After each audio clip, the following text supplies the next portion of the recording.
அன்பே சிவம் மனமே குரு என்றுணர்த்திய குருவே போற்றி.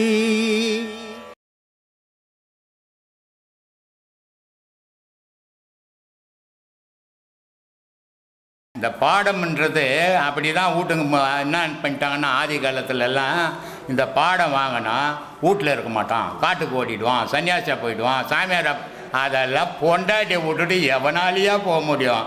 சாமி நீ போ, என் பொண்டாட்டி போனோன்ற காலத்தில் போய் பொண்டாட்டி பிள்ளைக்குட்டியை விட்டுட்டு சாமியை தேடி போவேன்னா, இந்த ஆள் போய்க்கிறாரா? இந்த ஆளுக்கு ஒரு பொண்ணு தான், பௌர்ணமி மட்டும்தான் வர்றாரு. மற்ற நாள் இன்னும் எந்த சாமியை கண்டுக்கவே மாட்டார். சாமி என்கிட்ட ரிப்போர்ட் பண்ணுறாரு, என்ன சாமி உங்கள் ஆள் எதுவுமே நம்மளை கண்டுக்கிறதே இல்லை, என்ன பண்ணலாம் அப்படின்ட்டு. இப்போ நான் கேட்டு சொல்கிறேன், இருப்பான்னிக்கிறேன். அது மாதிரி எல்லாம் ஒரு நாள் நம்மளை கைவிடும், கடவுள் மட்டும் நம்மளை கைவிட மாட்டான். கடவுள் மேலே முழுமையான நம்பிக்கையை வைங்க. எங்கே இருக்குது கடவுள்னு தேடுங்க. முதல்ல கடவுளை தேடுறதுக்கு முன்னே உங்களை தேடுங்க. நீங்கள் யாருன்னு தெரிஞ்சுக்கினீங்களா கடவுள் யாருன்னு தெரிஞ்சுப்பீங்க.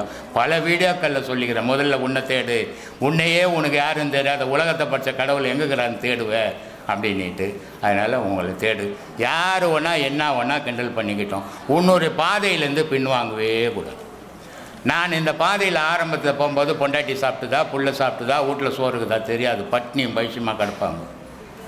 வேலைக்கு போவேன், வேலைக்கு 80 நாள் 70 நாள் மட்டம் அடிச்சிடுவேன் ரயில்வேயில். அப்படிலாம் போனேன். அப்போ எல்லோரும் என்ன அந்தாலும் பைத்தியம் பிடிச்சி போச்சுன்னு கூட சொன்னாங்க, அந்தாலும் உருப்பட மாட்டான்னு சொன்னாங்க, பல பேர் பல விதமாக சொன்னாங்க. ஆனால் என் நிலையிலேருந்து நான் மாறவே இல்லை. அந்த மாறாத்தினால்தான் தான் இன்றைக்கி உலகத்தில் இவ்வளோ பேர் நிலைக்கு எடுத்துன்னு வந்து என்னை வச்சுருக்குது. அதனால் யாராக இருந்தாலும் சரி, அவங்க நிலையிலேருந்து மாறுபடாத வாழ்ந்தீங்கன்னா அது ஒரு நாளுக்கு உங்களுக்கு நன்மையை தரும். திருமூலர் சொல்கிறாரு, கடவுள்னு உனக்கு யாருன்னு தெரியுமாடா? கடவுளை பற்றி உன் தாய் தகப்பன் சொல்லிக் கொடுக்க முடியுமா? உன் தாய் தகப்பன் கடவுளை பற்றி தெரியுமா? அதனால தான் சொன்னான் மாதா பிதா. அது ஒரு ஆரம்ப பள்ளி தான். அது மாதா பிதான்றது ஒன்றும் பெரிய உயர்ந்தது இல்லை. மாதான்றது ஆரம்பம், பிதான்றது ரெண்டாவது. இதை மாதா பிதாவை விட உயர்ந்தது குரு, குருவை விட உயர்ந்தது கடவுள். அதனால் மாதா பிதா குரு தெய்வம்னா. அதனால் திருமூலர் சொல்கிறாரு, நீ எவன் ஒருத்தன் குருவை கடவுளாக்கி வழிபடுறானோ ஒரு நாள் அவன் கடவுளை அடைவான்டான்றான். அது ஒரு பாட்டில் 2 பாட்டில் 201 பாடலில் சொல்கிறான். அதனால் யார் ஒருத்தன் குருவாக கடவுளாக ஏற்றுக்கிறானோ அவனுக்கு ஒரு நாள் நல்ல வழி கிடைக்கும். ஆனால் எவன் ஒருத்தன் குருவை உதாசீனம் படுத்துகிறானோ அவனுடைய பலனை அவன் அனுபவிப்பான். முன்னேறியது எப்படி போதோ பின்னேறி எப்படி வரும்னு சொன்னோம். அதனால் நம்ம முதல்ல ஒரு நல்ல வழியை தேர்ந்தெடுத்து அந்த வழியில் போனோம்னா நம்ம வம்சம் அதில் வரும். நம்ம கண்டபடி இருந்தோம்னா நம்ம வம்சமும் கண்டபடி ஆகிடும். அதனால தான் சொன்னோம், நீ பேச்சுலர் ஆகிற வரைக்கும் எப்படி ஒன்றா இருந்துரு, ஒரு குடும்பஸ்தன ஆனேன்னா இப்படி தான் வாழணும்னு வாழு, அப்போ தான் உன்னுடைய சந்ததி நல்லா வரும்னா. அதனால் நம்ம பின்னோருக்கு நம்ம வழிகாட்டியாக நீங்கள் இருங்க, அது நல்லது, உங்கள் பசங்களுக்கு நல்லது.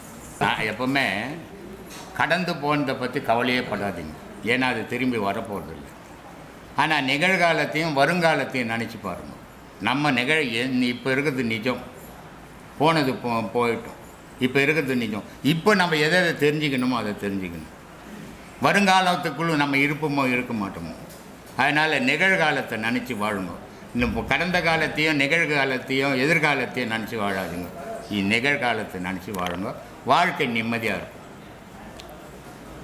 எல்லாருக்கும் ஆத்மா வணக்கம் சாமி. ஆத்மா வணக்கம்மா. நான் 5 வருஷமாக வந்துக்கிட்டு இருக்கேன். என் பேர் முத்துமாலா, திருச்சியிலேருந்து வந்துட்டு இருக்கேன் சாமி. ஆமாம் சரிங்க சாமி. இப்போ பொதுவாக திரு என்ற சொல் எல்லா இடத்துலையும் சொல்கிறாங்க. உதாரணத்துக்கு திருநீர், திருமஞ்சனம், இன்னும் நிறைய இடத்துல திருன்னு சொல்கிறாங்க. திருவிழாவின் விளக்கம் என்னங்க சாமி? மரியாதைக்குரிய ஒரு சொல் அது. அந்த சொல்லை போட்டால் அதுக்கு பின்னாடி வர எழுத்துக்கே அப்போ தான் மரியாதை வரும். இப்போ நீர் அப்படின்னா அதுக்கு பேர் என்னது? சாம்பல். சாம்பல்னால் சுடுகாட்டு சாம்பலும் இருக்கும், இல்லை சாணத்தை சுட்டு சாம்பலாகவும் இருக்கும். ஆனால் இந்த சாம்பலை பூசிட்டு ஒருத்தன் இருக்கிறான், அவனே இந்த சாம்பலை அள்ளி அள்ளி பூசிக்கிறான் அப்படின்னா அதுக்கு எவ்வளோ பெரிய மகத்துவம் இருக்கும். அப்படிப்பட்ட சாம்பலுக்கு பெருமை வரணும்னா அதுக்கு பேர் என்ன பண்ணுறான்? திருநீர். ஏன் அதை யாரும் அடைஞ்சிருக்குது? இறைவன் சிவபெருமான் தினமும் அணைகிறான். யாரை சுட்டு அணைகிறான்? அவன் படைத்த உயிர்களை வாழ முடியாமல் செத்து போனால் அந்த சாம்பலையே அவன் அள்ளி அள்ளி பூச்சிக்கிறான். புரியுதுங்களா? அப்போது மரியாதைக்குரிய ஒரு பொருளுக்கு மரியாதை கொடுக்கணும்னா அதுக்கு முன்னாடி திரு என்ற சொல்ல நாம் சேர்த்துக்கினா மரியாதை தானே வந்துடும். சரி. திருமதி, திருவாளர் அப்படின்னா என்ன அர்த்தம்? அவங்க மற்றவங்களோட கொஞ்சம் உயர்வானவங்க, குணத்தாலேயோ இல்லை ஸ்டேட்டஸாலேயோ கொஞ்சம் மற்றவங்களோட ஒரு படி மேலே இருக்கிறாங்க, அப்போது திரு போட்டுப்பாங்க. இதெல்லாம் உலக வாழ்க்கைக்கு. திருனா முப்பொருள். திருனா முப்பொருள். முப்பொருள் என்னது? பொருள் என்னதுமா? 3 விதமான பொருள் நமக்குள்ளே இருக்குது. ஆனால் அதை யாரும் அறியாமல் முப்பொருளில் 2 பொருளை மட்டுமே பயன்படுத்திட்டு இந்த உயிர்களெல்லாம் இறந்து போகுது. அதுக்கு பேர் என்னது? இடகலை பிங்கலை. அதுக்கு தான் பாடலில் கூட போட்டுக்குது, ஆயக்கலைகள் 64ன்னு சொல்கிறாங்களே. இந்த கலையில் எந்த கலை சிறந்த கலை சொல்லு குருவே அப்படின்னு கேட்டால் நம்ம குருநாதர் சொல்கிறாரு, ஆயக்கலை 64 தான், ஆனால் அதில் முக்கியமான கலை சுழுமுனை. உலகம் வேறு கலை சொல்லுது, ஆனால் நம்ம குருநாதர் சொல்கிறாரு இடைகலை பிங்களை கூட சுழுமுனைன்ற அந்த கலையும் சேர்ந்தால்தான் இந்த முப்பொருளும் யாருக்கு சேருதோ அந்த இடம் தான் திருவேணி சங்கமம்னு சொல்லுவாங்க. இப்போ 3 ஆறும் ஒன்று சேர்கிற இடம் திருவேணி சங்கமம். நமக்குள்ளேயும் இந்த முப்பொருளும் ஒன்று சேரக்கூடிய இடம் ஒன்று இருக்குது. அது எந்த இடம்? இந்த பூர்வ மையம்னு சொல்லக்கூடிய முப்பொருள் சேரக்கூடிய இடம். இங்கே சேர்த்தால் நமக்கும் பெருமை வரும். புரியுதுங்களா? இதை சேர்க்கறது தான் அந்த திருவோட அர்த்தம். சரி. திருவிழாவோட விளக்கங்க சாமி. திருவிழா வழக்கமான 1000 விழாக்கள் இருக்குது. திருவிழான்னா அது நான் சம்மந்தப்பட்டதில்லை. மண விழான்னு இருக்கும், மணி விழான்னு இருக்கும். 60 வயசு ஆச்சுனாலும் கல்யாணம் பண்ணுவோம் யாரோ ஒருத்தருக்கு. ஆனால் திருவிழான்னா பல பேர் ஒன்று சேர்ந்து, ஒரு ஊரோ ஒரு சமுதாயமோ ஒன்று சேர்ந்து ஊரோட நலத்துக்காக கொண்டாடக்கூடிய விழா, அதுக்கு பேர் திருவிழா. அது மொத்தமாக சேர்ந்து செய்கிறது. சரிங்களா? அடுத்த கொஸ்டின். நம்ம சர்க்குருவிற்கும் இறைவனுக்கும் பல்லாக்கு தூக்குறாங்க. பல்லாக்க மேலும் கீழும் இடதுபுறமாகவும் வலதுபுறமாகவும் தாளாட்டுறது எதுக்கு? என்னங்க சாமி? நல்ல கேள்வி. முதல்ல இவங்களை எதுக்கு பல்லக்கில் ஏற்றணும்? எதுக்கு பல்லக்கில் ஏற்றணும்? குரு வந்தார், வாழ்ந்தார், சமாதியம் ஆகிட்டார், அவர் எதுக்குங்க பல்லக்கு? அப்போ இந்த பல்லக்கு வழிபாடு பக்தியா அப்படின்னா இதுக்கு பேர் பக்தி இல்லை. பக்தி இல்லை. ஒரு குரு வாழும்போது இந்த உலகம் அவரை பெருமையாக பார்க்கவே பார்க்காது. எப்போ பார்க்கும் அப்படின்னு சொன்னால், ஒரு குருவானவர் ஞானத்தை அடைஞ்சி சும்மா இருக்கும்போது தான் இந்த உலகம் அவரை போய் வணங்கும். புரியுதுங்களா? அப்போ அவர் கொடுக்கக்கூடிய கலையால் நமக்கும் அது நடக்கணும். காட்டானை மேலேறி கடை தெருவு போகையில் நாட்டார்கள் நம்மை பார்த்து நகைப்பார்கள் என்றோ. நாட்டார்கள் நம்மை பார்த்து நகைத்தாலும் காட்டானை மேலேறி என் கண்ணம்மா கண்குளிர காணேனும். ஞானத்தை அடைஞ்சவங்களுக்கு இந்த பல்லக்கில் ஏற்றி எந்த உலகம் இவங்க வாடும்போது, இந்த பயணத்தை தொடும்போது இதெல்லாம் வாழ்க்கையாடா எவ்வளோ சந்தோஷம் இருக்குது, அதுக்கெல்லாம் போகாமல் இப்படி சாமியார் மாதிரி போய் தெரிஞ்சுக்கிறேன்னு எந்த உலகம் கேலியும் கிண்டலும் பண்ணிச்சோ, அதே உலகம் ஒரு மகன் பல்லக்கில் ஏறி போகும்போது அவரை விழுந்து வணங்கும். புரியுதா? அப்போது கோயிலில் இருந்த ஒரு தெய்வத்தை ஊரெல்லாம் சுற்றிட்டு வந்து திரும்பவும் அவருக்கு தாளாட்டி பாடி அமைதி கொள்ள வைக்கிறதுக்கு தான் இந்த வழிமுறை. அப்போ தெய்வத்துக்கும் குருவுக்கும் மட்டுமே இது நடக்கணும், நடைபெறும்.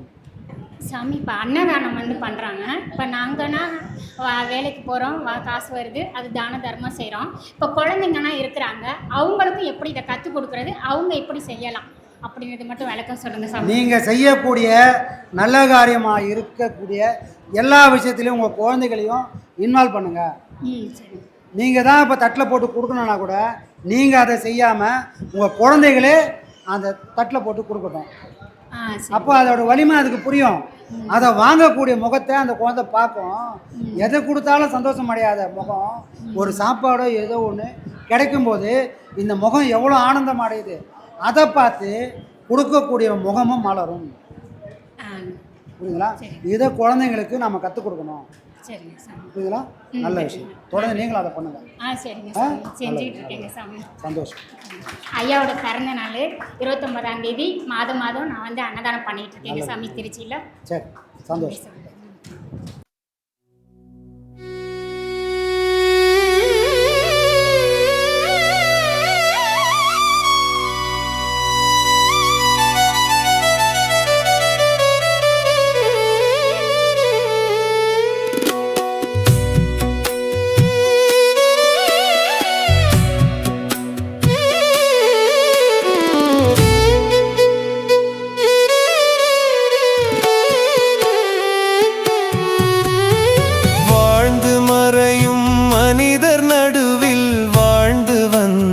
சாமி வாழ்ந்து மறையும் மனிதர் நடுவில் வாழ்ந்து வந்த சாமி வாழும் கலையை உணர்த்த மண்ணில் வாழ வந்த சாமி வாழும் கலையை உணர்த்த மண்ணில் வாழ வந்த சாமி ஐயா சாமி சாமி எங்க நித்யானந்த சாமி ஐயா சாமி சாமி எங்க நித்யானந்த சாமி